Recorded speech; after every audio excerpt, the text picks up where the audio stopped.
जिस शायकीन को इंतज़ार था वो घड़ी बिलाखिर आ चुका है। पाकिस्तान और भारत के दरमियान आज एक अहम मैच खेला जाएगा एशिया कप का, जिसमें दोनों टीमों की हरीफें एड़ी चोटी का जोर लगाएंगे। जिसको भी इस मैच में जिस टीम ने भी अपने आसार में काबू किया वही कामयाब होकर सुरखरू होकर निकलेगा ग्राउंड से। दोस्तों, अगर आप मेरे चैनल पे नए हो तो इस वीडियो को लाइक और चैनल को सब्सक्राइब करना। वीडियो की तरफ बढ़ते हैं।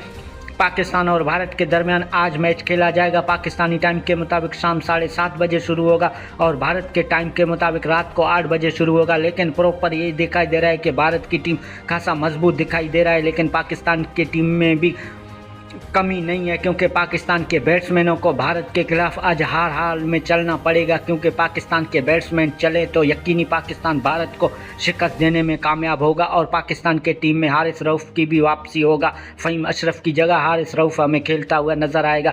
दोस्तों, क्या ख्याल है, पाकिस्तान भारत को शिकस्त देने की सलाहियत रखता है या नहीं? और भारत के शायकीनों ने तो आज इस मैच के लिए बाइकआउट किया हुआ है कि भारत के शायकीन इस मैच को नहीं देखेंगे, लेकिन पाकिस्तानी पुरजोश हैं कि आज भारत को शिकस्त देकर एक नई तारीख रकम करेंगे।